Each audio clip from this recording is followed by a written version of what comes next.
नमस्कार विद्यार्थी मित्रांनो, जीएमसी नागपूरच्या सिरीज नंतर आता जीएमसी धुळेच्या सिरीजमध्ये आपलं सर्वांचं स्वागत आहे. मित्रांनो, आपले चॅनल फालतूच्या गोष्टीमध्ये आपले स्वागत आहे. तर बघा मित्रांनो, आता खूप विद्यार्थी मित्रांचे मला मेसेज येत होते आणि आपल्या व्हिडिओला कमेंट येत होती की सर जीएमसीची एक्झामची काय अपडेट आहे का, एक्झाम कधी होणार आहे काय. तर मित्रांनो, आज मी कॉल लावला होता जीएमसी धुळेला, तर त्यांनी आपल्याला असं म्हणलेलं आहे की 18 सप्टेंबरला 18 सप्टेंबरला आपली एक्झाम होणार आहे. 18 सप्टेंबरला असं त्यांनी आपल्याला म्हणलेलं आहे. मग मी त्यांना विचारलं की सर मग ते नोटिफिकेशन तुमचं आलेलं नाही. तर ते बोलले की 1-2 दिवसात तुम्हाला मेसेज येईल किंवा मेल येईल. बरं का, म्हणजे समजा त्यांची जर तारीख 18 सप्टेंबर आपण खरी पकडली की आपल्या जर राहिलेले दिवस किती आहेत एक्झामचे, 10 दिवसामध्ये एक्झाम आपली 9-10 दिवस पकडा. तर मित्रांनो, तुम्हाला जर मेसेज आला तर तुम्ही ते मला कळवाच की त्यांचा मेसेज आपल्या IBPSचा जर मेसेज आला तुम्हाला तुमच्या एक्झाम रिलेटेड, तर तुम्ही आपल्या व्हिडिओला कमेंट करत राहा, जेणेकरून त्या उद्देशाने आपली जी व्हिडिओ आहे शेवटच्या दिवसाची स्ट्रॅटेजी काय असणार आपली आणि आपण कोणत्या कोणत्या गोष्टी एक्झामच्या दृष्टीनं करणार आहोत त्या गोष्टी मला थोडं फास्टमध्ये घेता येईल. बरं का, तर ते तुमचं काम आहे. माझं काम काय की तुम्हाला फक्त माहिती देणे. ओके. आणि आता जीएमसी नागपूरची सिरीज जी घेतली होती आपण, तर विद्यार्थ्यांचे आपल्या व्हिडिओला आलेले कमेंट बघा, तुम्ही कमेंट बघा आणि कंटेंट बघा त्यातलं. ते व्हिडिओ तुमच्यासाठी सुद्धा उपयुक्त आहेच. अभ्यास सिलेबस दोघांचा सेमच आहे, एक्झाम पण सेमच आहे, त्यामुळे तो पण कंटेंट तुम्हाला लागणार आहे, तो पण तुम्ही आवर्जून बघून घ्या. नाहीतर मी आता धुळेची एक्झाम आहे म्हणून धुळेचं टाकायला लागले की तुम्ही हेच बघू नका, ते तर बघाच. त्यासोबत आता इथून पुढे जे आपण टाकणार आहोत व्हिडिओ, 18 तारखेला पेपर आहे असं कन्सिडर करून 18 सप्टेंबर, बरं का, त्याच्यात आपल्याला कन्फर्म होईल. तुम्हाला मेसेज आला तर तुम्ही कमेंट करून सांगणार. ओके. तर बघा मित्रांनो, आपण काय केलं तर माहिती आहे का, जीएमसीचे 4 दिवस आपल्याला भेटले होते नागपूरच्या टायमाला, 3 ते 4 दिवस. त्या 4 दिवसामध्ये आपण एक साधारण 5-6 व्हिडिओ घेतले आणि त्यांची जर आपण ऍव्हरेज काढायला गेले की आपलं व्हिडिओ 2 तासाच्या आसपास आहे. तर त्या 2 तासामध्ये मी विद्यार्थ्यांना भरपूर काही प्रतिसाद दिला आणि त्यांना भरपूर फायदा झाला. तो उद्देश डोळ्यासमोर ठेवून मी काय विचार केला की आता 2-3 दिवस भेटून जर आपण एवढं करत असेल तर आता एक आपल्याला 10 दिवस भेटले, समजा 18 तारखेला एक्झाम झाली, तर तुमचा किती जास्तीत जास्त फायदा होईल त्या उद्देशानं आपले चॅनलला जॉईन होणारे मुलांचा किती जास्त फायदा होईल इतरांपेक्षा. ढिगाणी मार्केटमध्ये तुम्हाला चॅनल आहे, आपलं कंटेंट बघा, आपल्या चॅनलचे रिव्ह्यू बघा तुम्ही, त्याबद्दल काय वाद नाही. आता मी ते काही जास्त बोलत जात नाही. ज्यांनी कोणी व्हिडिओ सबस्क्राईब केले नाही ते सबस्क्राईब करून घ्या, जेणेकरून माझे जे आता व्हिडिओ चालू होणार आहेत आपले तर तुमच्यापर्यंत लवकर पोहोचतील आणि तुम्हाला येणाऱ्या एक्झामला फायदा होईल. तर बघा मित्रांनो, व्हिडिओ घेण्याचा उद्देश हाच होता की 18 सप्टेंबर तारीख त्यांनी आपल्याला सांगितलेली आहे, बरं का. मग ते 18 सप्टेंबरची तारीख आपण गृहीत धरून जास्त वेळ न घालवता, तर आज तुम्हाला काय करतो माहिती आहे का, एक 2-3 पॉईंट सांगितले बघा. पुढील दिवसाचे नियोजन काय करायचे आणि मागील परीक्षेचे स्वरूप काय होते.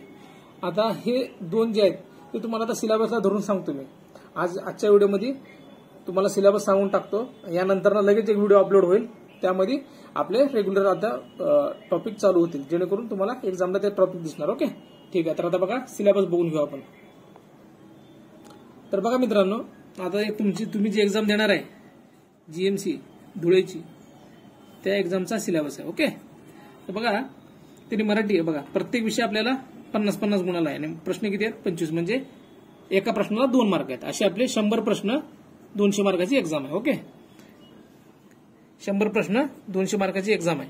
तर बघा आता मराठीमध्ये काय दिले आपल्याला, प्रत्येक टॉपिक तुम्हाला सांगतो, जेणेकरून तुम्हाला अभ्यासाला सोयीस्कर होईल आणि ह्या टॉपिक रिलेटेड आपले लेक्चर चालू होतील. जीएस, जीके, गणित, बुद्धिमत्ता, मराठी, नाद करायचं नाही, विषय कट करून टाकू आपण. बघा काय म्हणतंय, व्याकरणामध्ये काय काय सांगितलं बघा. वाक्यरचना हा जो आहे ना जीएमसी नागपूरमध्ये सर्रास भरपूर म्हणजे फोकस झालेला टॉपिक आहे.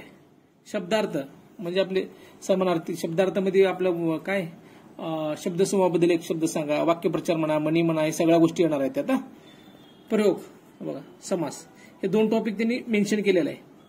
जर आपण जीएमसी नागपूरचं जर पाहिलं ना तर त्यांना ग्रामरवर फोकस नव्हता, शब्दरचना, पॅसेज, शब्दसंग्रह, या सगळ्या गोष्टीवर होते त्यांचे. मग आपण काय करू, जेवढे टॉपिक त्यांनी दिलेत ते टॉपिक तर कव्हर करून टाकू. कसं आहे, कोणतीही एक्झाम असला ना सिलेबस धरून चाललेलं कधी पण बेस्ट आहे मित्रांनो. सिलेबस सोडून काहीच करायचं नाही, पहिला सिलेबस कव्हर करून मग बाकीच्या गोष्टी इतर. ओके. आणि ते आपल्याला अनालिसिस तर आपल्याला माहितच आहे, मग पोरांना कसा फायदा झाला त्या अनालिसिसने मी तुम्हाला पण किती फायदा करून देईल त्या उद्देशाने सगळं बघत राहतो. तुम्ही फक्त आपले लेक्चर बघत जा. ओके. बघा आता बघा, सर्वसामान्य शब्दसंग्रहावर जास्त भर आहे. म्हणी, वाक्यप्रचार, उतारावरील प्रश्न, याच्यावर साधारण 1-5 प्रश्न येतात बघा उतारावर. वाक्य पृथक्करण, तो एक टॉपिक घेऊ आपण. चला, लेखक व कवीचे टोपण नाव म्हणजे बघा केशवसूत कोणाला म्हणतात, कुसुमाग्रज कोण, त्यांची ही टोपण नाव आहेत ना. मग ते लेखकांचे पूर्ण नाव आपल्याला माहित पाहिजे. ह्या गोष्टी मी तुम्हाला एका पेजवर काढून देतो, त्याचं काय टेन्शन घेऊ नका. चला, समूहदर्शक शब्द, ध्वनिदर्शक शब्द, प्राणी व त्यांचे घरे. बघा आपल्याला माहित आहे ध्वनिदर्शक शब्द म्हणजे बघा ते काय म्हणतो आपण, तुरु तुरु, चरचर असे जे शब्द असतात ना, तसले शब्द काही प्रकारचे आहेत काय नाहीत तुम्हाला सगळं सांगतो. आता कसं आहे, आपण पहिला सिलेबसचं फक्त एक ओव्हरव्ह्यू करून घेऊ, बाकी सगळं डिटेल तुम्हाला कळत जाईल. ओके, प्राणी त्यांचे घर वगैरे दिलं. ग्रामरमध्ये बघा व्होकॅब्युलरीवर, इंग्लिशच्या ग्रामरमध्ये ग्रामर तर आहेच, कॉमन व्होकॅब्युलरी तर आहेच. सेंटेन्स स्ट्रक्चर याच्यावर 100% एक 5 प्रश्न तर कंपल्सरी आहेत. ओके, 5 प्रश्न कंपल्सरी आहेत मित्रांनो याच्यावर. एडियम्स आणि फ्रेजेस 2 ते 3 प्रश्न कंपल्सरी आहेत. पॅसेज कंपल्सरी मिनिमम 5 आहेत. 5 ते 7च्या रेंजमध्ये याच्यावर प्रश्न आलेले आहेत. आता जीएमसी नागपूरला आपण 5 तर पकडून चालू. सेंटेन्स अरेंजमेंट आणि एरर डिसिजन याच्यावर एक 5 ते 10 प्रश्न पकडून चाला तुम्ही मिनिमम. असे करून तुमची 25ची लेवल लागणार आहे मित्रांनो, बरं का. जीएस मध्ये जर बघितलं आपण सामान्यांमध्ये चालू घडामोडी, आता मागील व्हिडिओमध्ये चालू घडामोडी आपण जे घेतलं का ते डायरेक्ट आहे तसं पडलेलं आहे त्या व्हिडिओमधलं. विद्यार्थी मित्रांनी कमेंट केलेत, त्यांनी प्रश्न तिनेच टाकलेत आणि आपल्या व्हिडिओमधले ते पॉईंट पण तिनेच टाकलेले आहेत आपल्याला, बरं का. आणि तुम्ही सुद्धा ते क्रॉस चेक करून घ्या, काय अडचण नाही. आणि तो व्हिडिओ तुम्हाला बघायचाच आहे कारण तुम्हाला पण तो उपयोगी आहेच. ओके, बघा महाराष्ट्राचा इतिहास. बघा एक काळ वृत्तपत्र म्हणून पडलं होतं, त्या काळ वृत्तपत्र रिलेटेड आपण 10-12 वृत्तपत्र घेतले होते, त्यातला डायरेक्ट प्रश्न आला होता. ओके, ठीक आहे. इतिहासामधली अजून संघटना म्हणा, समाज म्हणा, ते आपण मी सगळं घेतो. तुम्ही फक्त एक सिलेबस सांगतो तुम्हाला. महाराष्ट्राचा भूगोल, भारताची राज्यघटना दिलेली आहे, बरं का. पण एखादा प्रश्न क्वचित त्यांना पडलेला आहे, पण आपण पण काय करू त्याच्यावर एक बेसिक थोडं मला माझ्या हिशोबाने मी घेतो, तुम्ही फक्त बघत राहा. कारण आपलं हे काय 10वी आणि 7वी लेवलवरची एक्झाम आहे. त्याला किती पडायला पाहिजे किती पडायला नाही पाहिजे ती मी बघून ते अनालिसिस करून तुम्हाला 100% आपलं देण्याचा प्रयत्न करतो. ओके, बघा महाराष्ट्र व भारताचे नागरीकरण. बघा मग नागरीकरण टॉपिक मध्ये लोकसंख्या रिलेटेड पण आलं, शहरी लोकसंख्या म्हणा, ते नागरीकरणामध्ये जाणार. मग ते स्थलांतर झालेले, स्थलांतर करते बघा, ग्रामीण टू शहरी, नगर परिषदा आल्या, तसल्या गोष्टी आल्या, मग ते आपण कव्हर करून घेऊ. ठीक आहे. आणि बघा हे प्रसिद्ध पुस्तके आणि लेखक हे आपल्याकडे पीडीएफ आहे ऑलरेडी. आणि बरं झालं लक्षात आलं, विद्यार्थी मित्रांनी आपल्या चॅनलवर जाऊन टेलिग्राम चॅनल पहिला जॉईन करून घ्या, जेणेकरून तुम्हाला मला सगळं जे डाटा आहे ना एक्झाम रिलेटेड मला देता येईल. ओके, ठीक आहे. आता पुढे बघा प्रसिद्ध दिवस म्हणजे आता पृथ्वी दिवस म्हणा, 12 एप्रिल, 31 मे, नो टोबॅगो डे, असे प्रसिद्ध दिवस असते. 1 डिसेंबर, एड्स डे, असल्या गोष्टी आहेत ना, म्हणजे ते दिवस झाले, ते प्रसिद्ध दिवस म्हणतात त्यांना. मग त्या डे रिलेटेड तरी एखादा कोणता दिवस कधी यावा, मातृभाषा दिन 28 फेब्रुवारी, अशा गोष्टी येत असतात, ते आपण घेऊन टाकू एका व्हिडिओत. ओके, मूलभूत संगणक म्हणजे संगणकाचं बेसिक नॉलेज बाबा. Cut copy paste, control C, control V, shift की, त्या आल्ट वगैरे त्याचा उपयोग, थोडक्यात त्या बेसिक तेवढं जे एखादा दुसरा प्रश्न असणार आहे ते पण बघून घेऊ. ओके, बघा. आणि बघा बौद्धिक चाचणी सेपरेट दिलेली आहे त्याने. आणि जे संख्याज्ञान आहे का, म्हणजे इथं बीजगणित, अंकगणित म्हणू का मी, अंकगणित आहे ना, सामान्य ज्ञानमध्ये घेतलेलं आहे मित्रांनो. म्हणजे अंकगणित बुद्धिमत्ता दोन्ही आपल्याला, बुद्धिमत्तेवर त्यांचा जास्त फोकस आहे. मागील पण एक्झाम मध्ये बुद्धिमत्ते, पण IBPS जी एक्झाम घेतली त्याचा पॅटर्न थोडा वेगळा आहे. तो काय करतं, पॅटर्न चेंज करत राहतो, त्यामुळे आपण दोन्ही गोष्टींना तयार असायला पाहिजे. ओके, बघा संख्याज्ञान व संख्याचे प्रकार काय दिले त्यांनी. लसावी मसावी काढा, दशांश, अपूर्णांक, वर्गमूळ, घनमूळ, गुणोत्तर प्रमाण, काळकाम, सरळ, चक्रवाढ, ज्या सगळ्या बघा आपले जे गणित बुद्धिमत्ताचे व्हिडिओ ते तर तुम्ही बघतच राहा, जे आपल्या चॅनलवर ऑलरेडी अपलोड झालेले आहेत. आता आपण अजून तुमच्यासोबत नवीन अजून आपण यात घेऊ, बरं का. ते बघितलं ना तुम्हाला फायदा होईल, जेणेकरून त्याच्यातून अजून ऍडव्हान्स आपल्याला घेता येईल. ओके, आणि यात पण तुम्हाला सांगणार आहे, ह्या टॉपिक रिलेटेड मी सगळे प्रश्न घेणारच आहे. ओके, बघा सरळ व्याज, चक्रवाढ आपण ते सोडवलं, नापाटोटा, वयवारी, वजाबाकी, व्यवहार, अपूर्णांक, घातांक, सरासरी, शेकडेवारी, या सगळ्या गोष्टी कव्हर होणारच आहेत, बरं का. असं झालं सामान्यांचा. आणि बौद्धिक चाचणी एक दिलेली आहे बघा मित्रांनो. ही मालिका असती, काय असती मालिका, कशी असते प्रश्न, ते आपण आपल्या व्हिडिओमध्ये मागील पण आहे, त्याचा आपण मी सोडून पण दाखवणार आहे तुमच्यासमोर. ओके,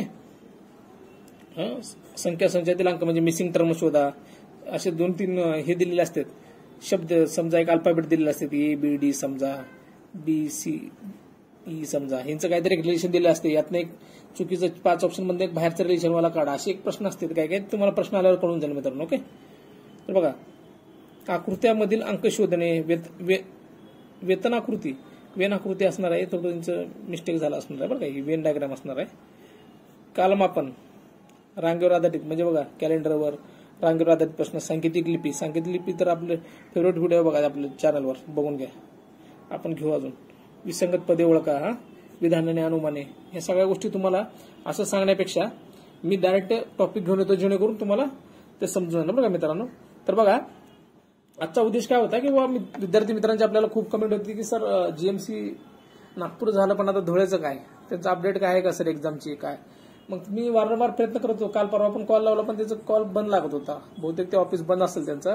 आज त्यांचा कॉल आला होता आणि आज त्यांच्याशी बोलणं झालं. त्यांनी आपल्याला 18 सप्टेंबर तारीख दिलेली आहे येईल म्हणून. आपल्याला अजून कन्फर्म त्यांच्यावर विश्वास ठेवायचा नाही, पण 100% त्यांच्या बोलण्यावर तर वाटत होतं. आता तुम्हाला मेसेज येईल, मेसेज जर आलं की आपल्या व्हिडिओ खाली कमेंट करा जेणेकरून मला पण कन्फर्म होईल की बाबा 18 तारखेला एक्झाम आहे का नाही. ओके. आणि बाकी आपल्या चॅनलला जॉईन राहा. आता लगेच यानंतर मी व्हिडिओ टाकायला चालू राहील. व्हिडिओ जास्तीत जास्त लाईक शेअर सबस्क्राईब करून ठेवा जेणेकरून. आणि बघा जीएमसी नागपूर म्हणा, जीएमसी धुळे म्हणा, म्हणजे ते तेवढ्या पुरतच मर्यादित नसतात बरं का आपलं सिलेबस. आपलं काय टार्गेट असतो माहितीये का, कंटेंट वाढवत असतो आपण. त्या कंटेंटचा उपयोग कोणती एक्झाम असू दे त्याला झाला पाहिजे. आता ह्याला वेगळं आणि त्याला वेगळं काय नाही. आता कुठली जरी एक्झाम गेले का हा सिलेबस आहे, पण आपण काय करत असतो फक्त एक्झाम कुठल्या त्या दृष्टीने प्रश्न फ्रेम करत असतो, म्हणजे त्या दृष्टीने इन्फॉर्मेशन बदलत असतो फक्त.